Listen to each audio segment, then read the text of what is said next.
Bonjour mes chers élèves, aujourd'hui on va faire une nouvelle leçon d'orthographe, l'accord du verbe avec le sujet. On est toujours dans l'unité numéro 2, alors je vais entamer directement la rubrique j'observe et j'élabore. Parce qu'on a déjà fait dans la leçon de grammaire le verbe et le sujet dans la phrase. Alors, je vais lire les 4 phrases que j'ai notées sur le tableau. A. Ils mènent le même combat en orthographe. B. Les élèves jouent dans la cour. C. Cet élève imagine et applique une tactique simple. D.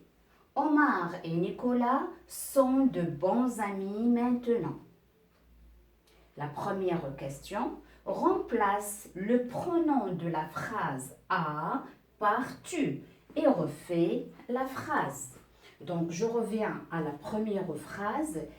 Ils mènent le même combat en orthographe. Tout d'abord, je vais identifier le verbe. Toujours pour simplifier la tâche, il faut chercher premièrement le verbe. Alors, le verbe ici, c'est mène. Et je vais poser la question pour trouver son sujet. Qui est-ce qui mène le même combat en orthographe? C'est il avec S. C'est le sujet. Et quelle est sa nature grammaticale? Il avec S, c'est un pronom personnel, la 3e personne du pluriel. Donc, je reviens à ma question. Remplace le sujet ou bien le pronom par tu. Donc, il avec S, ça va devenir tu. Et puisque j'ai changé le pronom personnel, je vais changer le verbe. Parce qu'on dit que le verbe, il doit s'accorder avec son sujet. C'est quel verbe? C'est le verbe mener. C'est un verbe de premier groupe.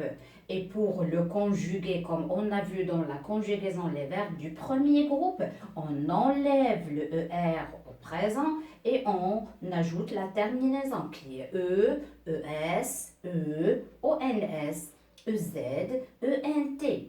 Donc, je vais écrire le radical qui est mène, mène, et je vais ajouter la terminaison de tu, qui est ES. Donc, tu mènes le même combat en orthographe.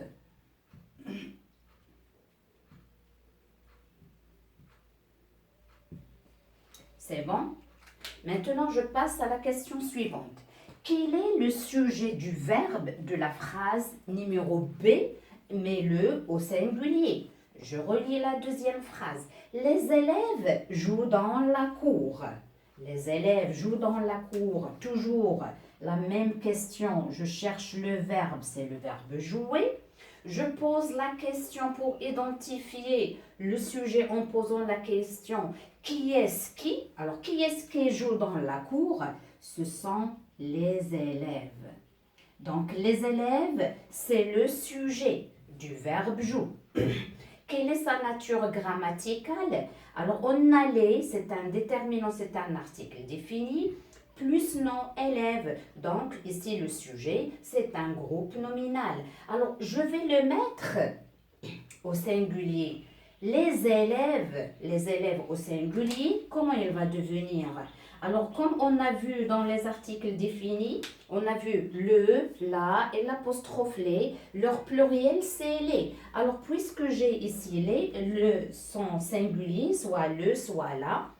Mais dans ce cas-là, c'est L apostrophe. Pourquoi? Parce que élève, il commence par une voyelle. Donc, je vais mettre l'élève au singulier, je vais enlever le S du pluriel et je vais mettre joue. Mais cette fois-ci, joue, je vais lui donner uniquement le E à la fin comme terminaison parce qu'il s'accorde avec le sujet qui est la 3e personne du singulier. Et je vais terminer ma phrase dans la cour. je passe à la question suivante. Quel est le sujet des verbes de la phrase numéro C? Je reviens à ma phrase. Cet élève imagine et applique une tactique simple. Hein? Alors toujours on parle de Nicolas dans le texte Omar, monsieur le Caillon, Omar et moi. Alors, je vais chercher le verbe ici. Alors, on a imagine, c'est le premier verbe, et applique, deuxième verbe. Une tactique qui est simple. Maintenant, je vais poser la question. Qui est-ce qui imagine et qui est-ce qui applique une tactique simple? Cet élève. Donc, cet élève, c'est le sujet. Quelle est sa nature grammaticale? Alors, on accepte, c'est un adjectif démonstratif. Élève, c'est un nom. Donc, c'est un déterminant plus nom, c'est un groupe nominal. Et qu'est-ce qu'on remarque ici? On remarque qu'on a un même sujet pour deux verbes. Donc, on a le verbe imaginer, le verbe appliquer, mais qui sont commandés par un seul sujet qui est cet élève. C'est bon, mes chers élèves? Alors, je passe à la dernière. Trouve le sujet du verbe de la phrase numéro D. Que remarques-tu? D. Omar et Nicolas sont de bons amis maintenant. Alors, où est le verbe dans cette phrase? C'est sont. C'est le verbe être, au présent bien sûr. Je vais chercher le sujet. Qui est-ce qui sont de bons amis? Ce sont Omar et Nicolas. Donc ici, j'ai deux sujets. J'ai d'un côté Omar et de l'autre côté Nicolas. J'ai donc ici deux sujets pour un même verbe.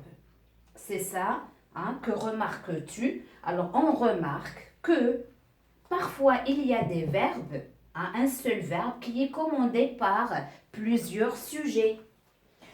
Dans ce cas de la phrase C, on a plusieurs verbes, mais qui sont commandés par un seul sujet.